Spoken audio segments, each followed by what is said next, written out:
So what happens when you have sex?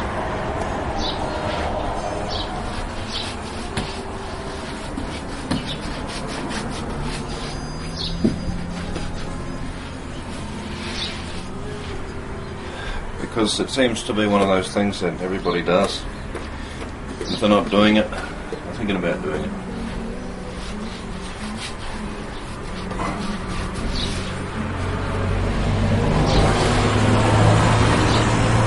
Seems to be part of life. Seems to be one of those things that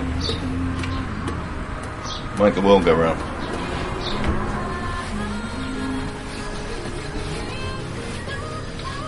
What happens when you have sex?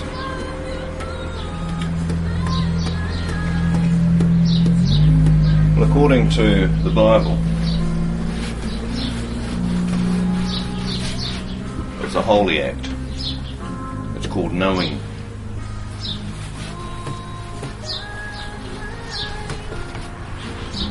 Gnosko, I think it is in the Greek, to know. In Hebrew, I think it's yada.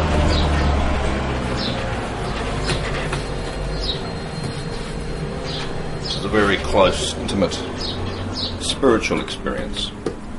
Now, you wouldn't think so today. Not when you look at pornography and all of that. There's no spiritual quality there at all.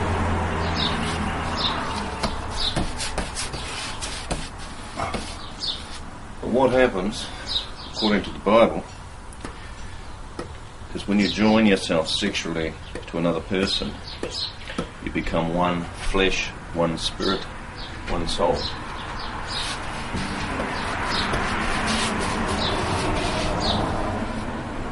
And you're connected for life. It says a man shall leave his mother and father and join to his wife and become one.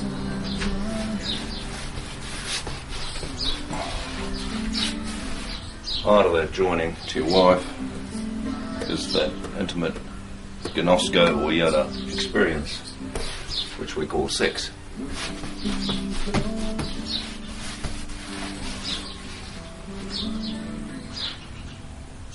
Now, that joins you together and you become one flesh. Now, God made us, so He sees us as one flesh.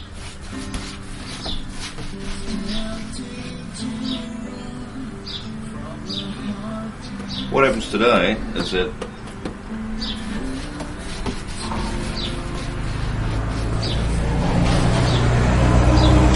people jump from one partner to another. So if you can imagine them jumping from one partner to another from an early age,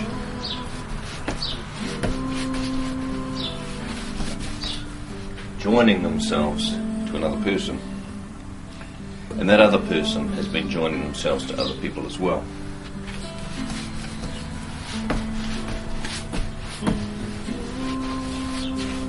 By the time you get to a marriage state with the real partner you want to marry, each partner's joined themselves to a whole multitude of different partners.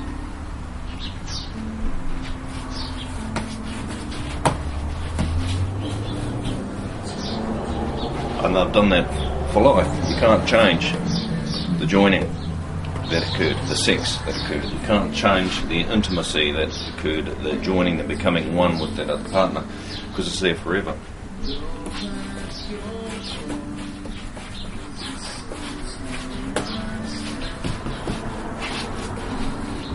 So by the time you've got married, each of you has got a whole line of connections to different souls, spirits and bodies. And then when you join to your partner in marriage, you're all linked up to all these other people as well. And all the problems, the health issues, the demonic issues, the spiritual issues that happen to that person come down the line to you as well.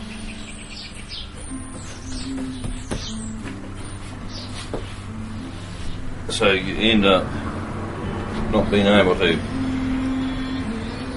manage the way you should as a person, because you've got all of this stuff happening, coming down the lines like big cobwebs coming down.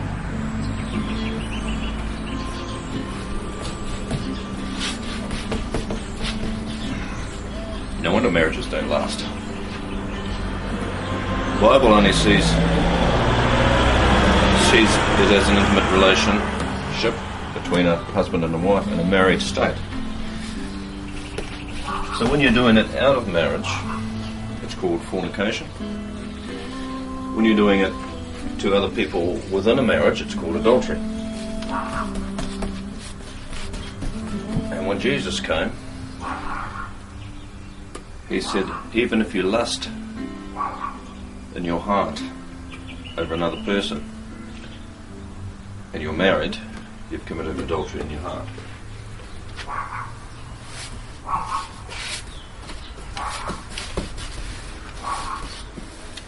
So it's a state of heart. It's a state of heart.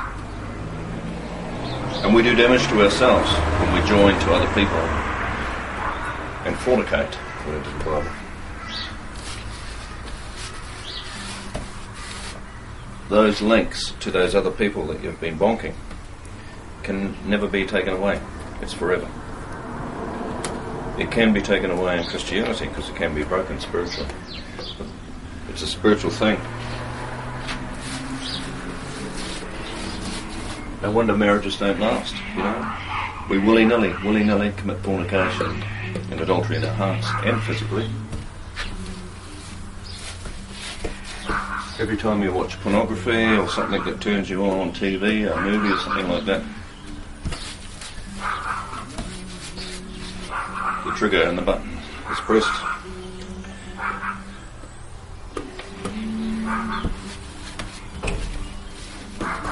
And you've committed adultery or fornication. And when you physically do it, in the flesh,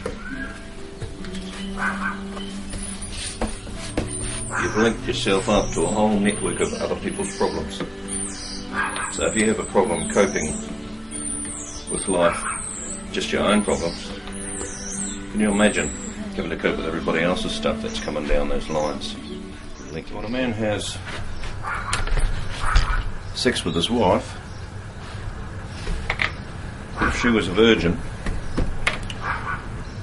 and he was a virgin, at the point of orgasm, the first person he and she sees after the orgasm or during is each other. That triggers a photographic memory within your system spiritually, which lasts forever. And she will always turn you on, and he will always turn you on sexually, because God designed it that way.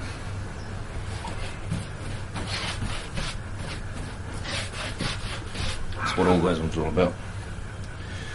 But you see, we've taken the orgasm out as a separate thing.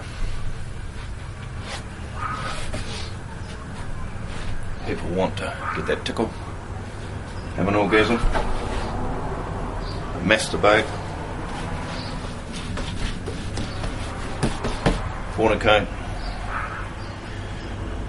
put objects up there in front of our eyes. See, when you go and give a sperm, when you give sperm to a clinic, they give you a dirty book to look at, dirty magazine.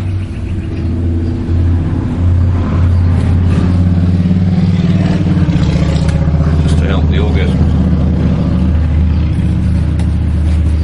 You see, but God designed it.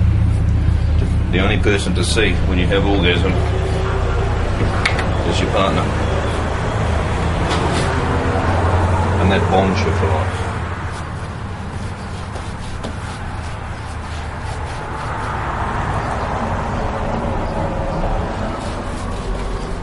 So, every time you have an orgasm today, you don't need a partner. You might just need a connection to the internet or a dirty movie or something.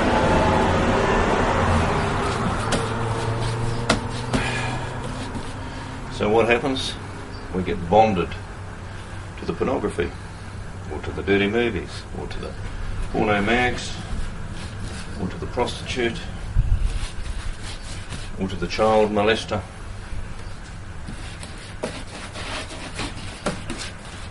And so then you've got another addiction.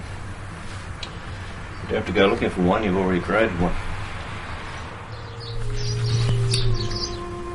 So what do? We live in a society that condones sex before marriage.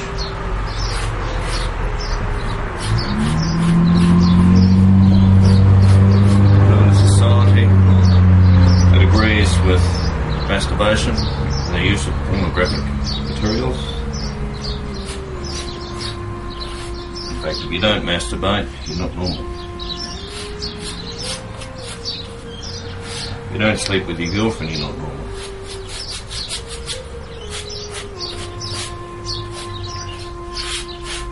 So we've got a problem.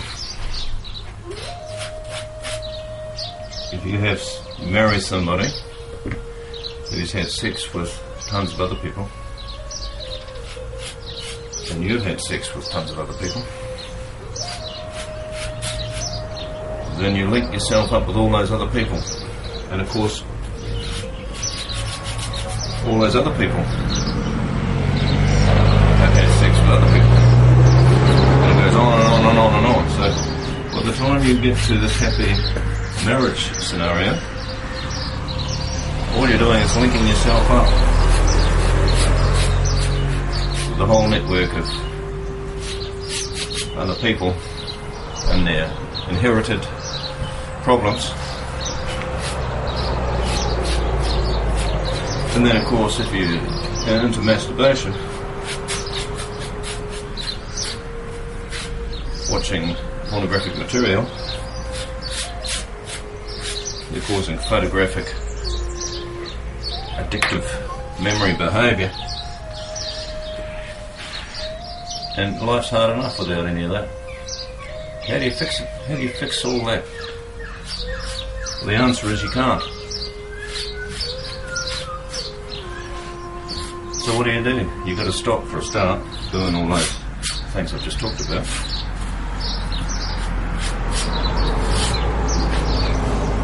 Get saved and get somebody in the Christian realm who knows all about this to get healed of all those soul ties that you've connected yourself with.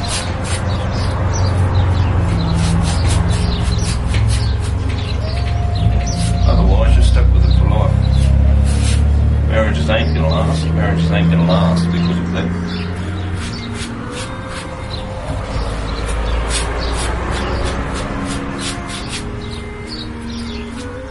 Spiritually, physically and mentally, you're going to end up with some issues coming down through that whole network of connections.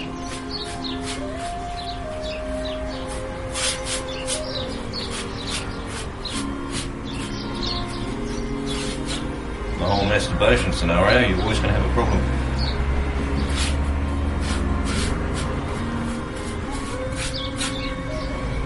If a dildo or a vibrator or a penis or a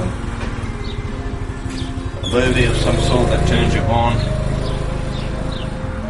is going to be in front of your eyes when you have an orgasm, then your sexual behaviour is going to get worse and worse and worse because you're going to need more and more and more and more depravity to have an orgasm.